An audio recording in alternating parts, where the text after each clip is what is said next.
Sachin Jacob വേണ്ട, father Antony Nedumkuzhi നോക്കാം. പ്രിയപ്പെട്ട സച്ചുവിനെ. നിനക്ക് സുഖല്ലേ? പഴയ പോലെ എനിക്ക് യാത്രയ്ക്കൊന്നുമുള്ള ശരീരസുഖം തീരെയില്ല. എൻ്റെ കണ്ണടയും മുമ്പ് പ്രോപ്പർട്ടീസിൻ്റെ കാര്യത്തിൽ ഒരു തീരുമാനം ഉണ്ടാകണം. നിന്റെ കുമ്പസാര രഹസ്യം സൂക്ഷിച്ച് നെരിപ്പോടായ എൻ്റെ ജീവിതത്തിന് ഈ കാര്യത്തിലെങ്കിലും ഒരാശ്വാസം ഉണ്ടാകണം. ദുരൂഹമായ നിന്റെ സഞ്ചാരപഥങ്ങളെക്കുറിച്ച് എനിക്ക് ആശങ്കയുണ്ട്. മറ്റു 3 അഡ്രസ്സിലും നിന്നെ ബന്ധപ്പെടാൻ ശ്രമിച്ചിട്ടും കിട്ടാഞ്ഞിട്ടാണ് ഈ അഡ്രസ്സിൽ എഴുതുന്നത്. സ്ഥിരമായ ഒരു ഫോൺ നമ്പറും നിനക്കില്ലല്ലോ. എന്തായാലും എവിടെയാണെങ്കിലും നീ വരുമെന്ന പ്രതീക്ഷയിൽ, father Antony Nedunkuzhi. Sachin Jacob father Antony നെടുങ്കുഴിയെ മാനസികമായി നീട്ടുന്ന ഒരു കുമ്പസാര രഹസ്യത്തിൻ്റെ ഉടമ. സ്ഥിരമായ ഒരു മേൽവിലാസമില്ലാത്തവൻ. മേൽവിലാസം മാത്രമല്ല സാർ, ഒരു സ്ഥിരം ഫോൺ നമ്പർ പോലും ഇല്ലെന്നല്ലേ അച്ഛൻ തന്നെ എഴുതിയിരിക്കുന്നത്? യാ, സച്ചിൻ്റെ ഒരു കുമ്പസാര രഹസ്യം ഫാദർ ആന്റണിയെ വല്ലാതെ നീട്ടിക്കൊണ്ടിരിക്കുന്ന ഒരു വൈദികനെ കാലങ്ങളോളം വേദനിപ്പിക്കുന്ന എന്തോ ഒന്ന് സച്ചിൻ്റെ കൈകളിൽ സംഭവിച്ചിട്ടുണ്ട്. ശരിയാണ് സാർ, മൊത്തത്തിലൊരു സ്പെല്ലിംഗ് മിസ്റ്റേക്ക് തോന്നുന്നു. ആ ഹരിയില്ലേ, അയാളുടെ ഭാര്യയും ഇപ്പോൾ മിസ്സിംഗ് ആണ്. ഒപ്പം അവരുടെ ഫ്ലാറ്റിൻ്റെ അടുത്ത് താമസിച്ചിരുന്ന നമ്മൾ ഇപ്പോൾ ഡിസ്കസ് ചെയ്ത സച്ചിൻ, അവനെയും കാണാനില്ല. അവർ തമ്മിൽ എന്തെങ്കിലും ബന്ധം പറയാൻ പറ്റില്ലല്ലോ സാർ, ഇക്കാലത്ത് ഇതൊക്കെ സർവ്വസാധാരണമല്ലേ. ഹരിക്ക് ഈ കേസിൽ എന്തോ പങ്കുണ്ടെന്ന് മീരയ്ക്ക് സംശയം ഉണ്ടായിരുന്നു എന്നാണ് സാഗറും പറയുന്നത്. ബട്ട് അത് എന്നല്ല നമ്പാൻ മുടിയാതെ. മനസ്സിലായി. സാഗറിന് പ്രതിസ്ഥാനത്ത് മറ്റൊരാളെ ചൂണ്ടിക്കാണിക്കേണ്ടത് നിലനിൽപ്പിന്റെ പ്രശ്നമാണ് അല്ലേ സാർ? അത് ശരിയാണ്. എങ്കിലും സാർ, ഈ കാണാതായ ഹിമയുടെ ബെസ്റ്റ് ഫ്രണ്ട് അല്ലേ മീര? സ്വാഭാവികമായും തന്റെ ഭർത്താവിന് അവളുടെ തിരോധാനത്തിൽ പങ്കുണ്ടെന്ന ആരോപണത്തിൽ മനസ്സ് വിഷമിച്ച് മീര അങ്ങനെയും സംഭവിച്ചുകൂടെ? ഒരു സാധാരണ അന്വേഷണ ഉദ്യോഗസ്ഥൻ സഞ്ചരിക്കുന്ന വഴികളിലൂടെ നമ്മൾ യാത്രയിട്ട് കാര്യമില്ല. എങ്കിൽ what is next sir? Maithripuram നമ്മുടെ പല ചോദ്യങ്ങൾക്കും ഉത്തരം നൽകിയേക്കുമെന്ന് എനിക്ക് തോന്നുന്നു. ശരിയാണ് സാർ, എനിക്കും അങ്ങനെ തോന്നുന്നു. ഫാദർ ആന്റണി നെടുങ്കുഴി നമുക്കൊരു പിടിവള്ളിയാകും, തീർച്ച. സച്ചിൻ, സച്ചിൻ,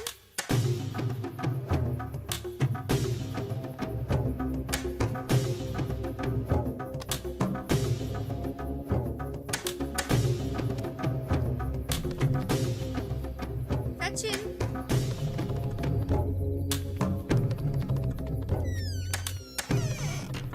സച്ചിൻ, എന്താ ഇവിടെ? ഞാൻ എവിടെയൊക്കെ അന്വേഷിച്ചു. അത് എസ്റ്റേറ്റിന്റെ പഴയ പ്രമാണം ഇവിടെ എവിടെ ഉണ്ടായിരുന്നു, അത് നോക്കിയെടുക്കാൻ വന്നതാ. കണ്ടില്ല. കുഴപ്പമില്ല, പിന്നെ എപ്പോഴെങ്കിലും എടുക്കാം.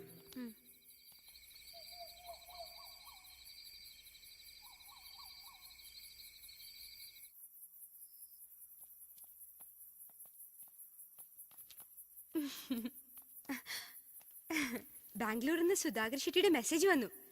ഞാൻ സബ്മിറ്റ് ചെയ്ത 3 ഡിസൈൻസും അപ്രൂവലായി. എനിക്കുള്ള ചെക്കും പുതിയ അസൈൻമെന്റ് ഡീറ്റെയിൽസും ഓഫീസിലേക്ക് അയച്ചിട്ടുണ്ടെന്ന്. Wow, great news. Congrats. Thank you. എന്റെ കൂടെ കൂടിയതോടെ ജാതകം തെളിഞ്ഞു അല്ലേ? സച്ചിൻ എന്നെ ഒന്ന് ഹെൽപ്പ് ചെയ്യണം. ആ ചെക്കും പുതിയ പ്രോജക്റ്റിന്റെ ഡീറ്റെയിൽസും ഒന്ന് കളക്ട് ചെയ്യോ? Why not? എവിടെയാന്ന് പറഞ്ഞോളൂ. നമ്മുടെ വാർഡ്വിൻ കോംപ്ലക്സിനടുത്തുള്ള സജിനയുടെ ഓഫീസിൽ ചെന്നാൽ മതി. സജനയുടെ ഓഫീസിലോ? ആ അതെ, ഞാൻ അവളുടെ നമ്പർ തരാം. പിന്നെ നമ്മൾ തമ്മിലുള്ള ബന്ധം ഇപ്പൊ അവൾ അറിയണ്ട. പിന്നെ അതൊക്കെ ഞാൻ അവളോട് പറഞ്ഞോളാം. അപ്പൊ പിന്നെ ഞാൻ പോയി കളക്ട് ചെയ്ത സജനയ്ക്ക് അത് ഡൗട്ട് ആവില്ലേ? അതാരെങ്കിലും വിട്ട് എടുപ്പിച്ചാ മതിന്നേ. അതെ, ഫാദർ ആന്റണി നെടുങ്കുഴി ഉണ്ട്, വിളിക്കാം. ഓക്കെ.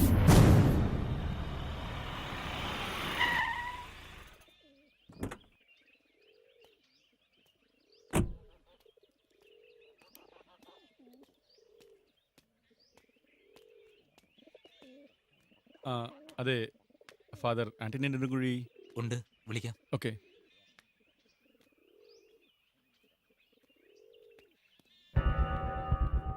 ആരാ? Good evening father. ആ, നമസ്കാരം. നമസ്കാരം. I am DYSP Sivaraman. ക്രിമിനോളജിയുമായി ബന്ധപ്പെട്ട് ഫാദർ എഴുതിയ പല ബുക്സുകൾ ഞാൻ വായിച്ചിട്ടുണ്ട്. സന്തോഷം. എന്താണാവോ വിശേഷിച്ച്?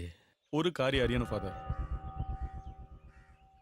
IT ഉദ്യോഗസ്ഥനായ ഹരി നമ്പ്യാരുടെ ഭാര്യ മീരയെ കാണുമായില്ല. ആ കേസുമായി ബന്ധപ്പെട്ടാണ് ഞാൻ ഇവിടേക്ക് വന്നത്. May be you can help me father. രാവിലെ മുതൽ ആരോ വരുമെന്നൊരു ഇൻഡ്യൂഷൻ ഉണ്ടായിരുന്നു. അതുപോട്ടെ, ഈ വിഷയത്തിൽ എന്താണ് എൻ്റെ റോൾ? ഹരിയുടെ അടുത്ത ഫ്ലാറ്റിൽ ചെറുപ്പക്കാരനോടൊപ്പമാണ് മീര പോയിരിക്കുന്നത്. ആ ചെറുപ്പക്കാരനെ ഫാദർ അറിയും. ഒരു സച്ചിൻ ജേക്കബ്. സച്ചിനോ? സച്ചിൻ ജേക്കബിന് ഫാദർ അയച്ച കത്ത് എൻ്റെ കയ്യിലാണ് കിട്ടിയത്. രാവിലെ മുതൽ ആരോ വരുമെന്ന് ഫാദർ പ്രതീക്ഷിച്ചയാൾ സച്ചിനല്ലേ? അവൻ്റെ കുംഭസാര രഹസ്യവും പേരി നീരുന്ന മനസ്സുമായി ജീവിക്കുന്ന ഫാദറിന് അവനെക്കുറിച്ച് കൂടുതൽ എന്തെങ്കിലും പറയാൻ കഴിയുമോ? അവൻ്റെ ഭാവി ജീവിതത്തിന് ഉപകരിക്കുമെങ്കിൽ എനിക്കറിയാവുന്ന ചില സത്യങ്ങൾ ഞാൻ പറയാം. വ്യവസായിയും പ്ലാന്ററുമായ ജേക്കബിൻ്റെ ജീവിതത്തിലേക്ക് മേരി എന്ന സ്ത്രീ കടന്നു വന്നതോടെ സച്ചിൻ്റെ അമ്മ ആനിക്ക് ജേക്കബിൻ്റെ ജീവിതത്തിൽ ഒരു സ്ഥാനവും ഇല്ലാതായി.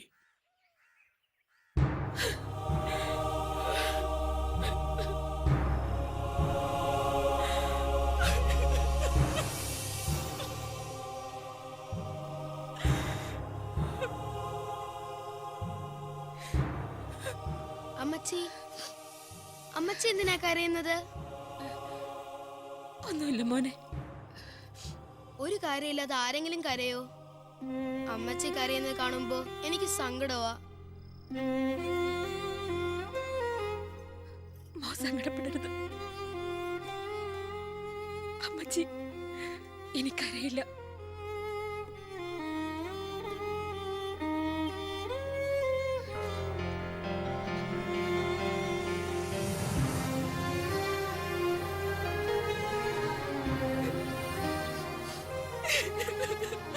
എന്താ അമ്മച്ചി?